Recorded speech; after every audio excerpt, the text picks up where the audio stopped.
targeted the most, 117 targets, 13 receiving touchdowns, almost as much as the rest of the team combined.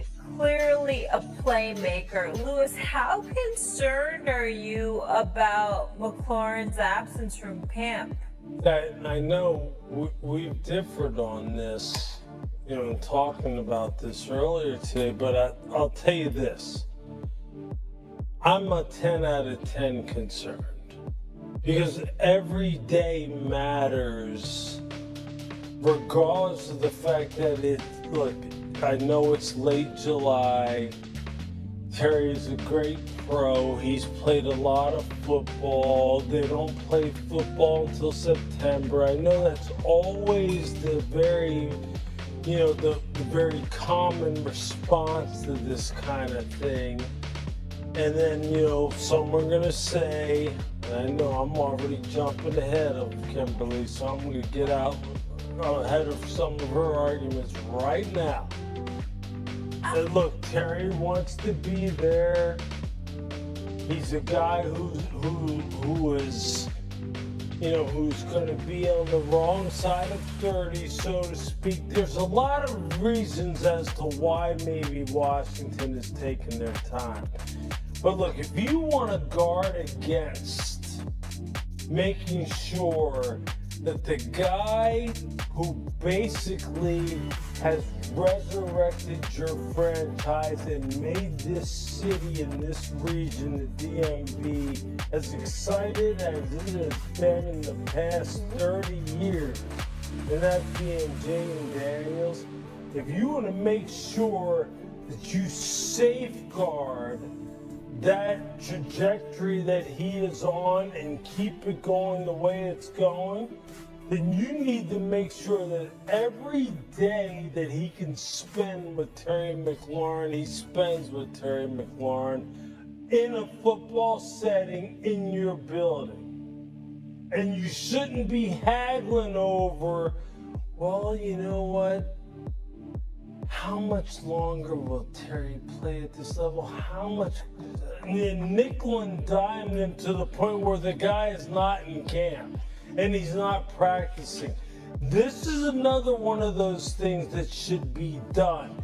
And look, they have done everything right. Every move they've made has been an absolute hit out of the park.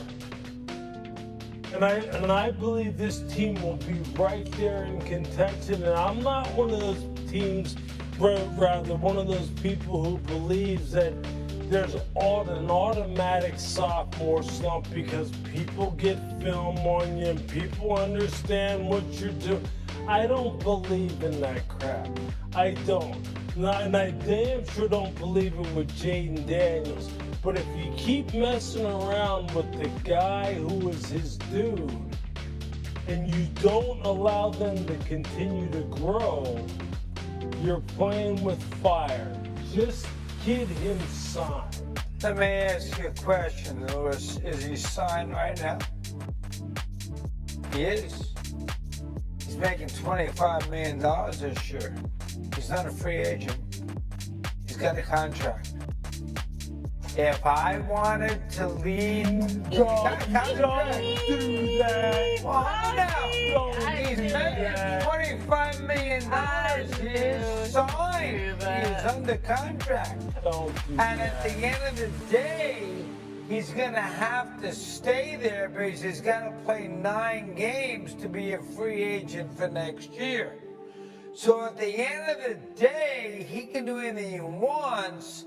He has to be on the Commanders because he's got to play a certain amount of games, because if he doesn't, he's going to be in the same boat next year.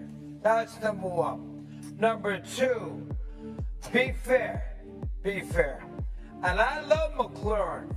Dude, good guy, excellent player. You're 1,000% correct. Yep.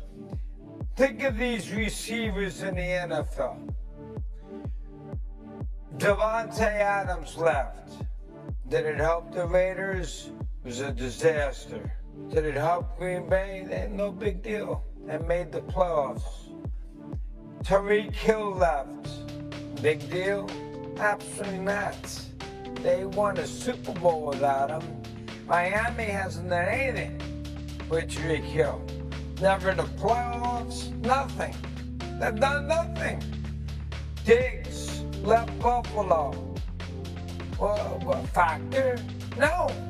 Buffalo played in the championship game last year, and if he gets an inch on 4th down, they probably beat the Chiefs and maybe and go out there and play in the Super Bowl. So the receiver aspect is a little overrated. This guy's biased to the receivers. He does not believe that you need a big-time receiver to With win. a great quarterback. He doesn't- Wait, Yeah. hold on. And he's Jayden Daniels is in year 2, Doug. I understand. He's not in year 6 or 7. This isn't Patrick Mahomes where he can just say, yeah, Tyreek, go on. I'll just make somebody else better. He's still getting better. I'm sorry, I don't mean to cut you off. Yeah, I just want to know Go if ahead. you want to talk the whole show. No, I So I'm sorry. I just want to clarify something, because you said you were taking my Yeah, I feel talking bad. points. Okay. You're taking my talking points. Kimberly A. Martin does not feel that Terry McLaurin is expendable. I didn't. No, mean- those I are not- mean to insinuate. I'm looking at it from the standpoint of the Commanders. For it to take this long, they're looking at it like, to your point, under contract.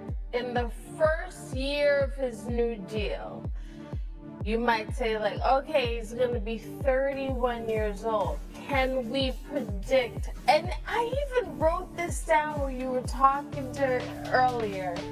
Future performance projections. Yes. That is why you give people new contracts. That's what the money is for. Right. So if you, as a former In front office, combination with now we got a I said in combination. Now we got a combination. Okay. It weighs more. I I know where you're going. I know. agree with you, because Yeah. Terry McLaurin, that guy deserves every single penny Right. he can get from this organization, because Right. he's been a good soldier there. But I think the fact that Terry McLaurin has played with 14 different quarterbacks and has always been true to the Commanders and Washington football team and all that, I think they realize he doesn't want to be anywhere else. He finally has the quarterback that he's been dreaming of. I think they are banking on the fact that this is where he wants to be. We want him here. This will get done. The Commanders want him in the fold.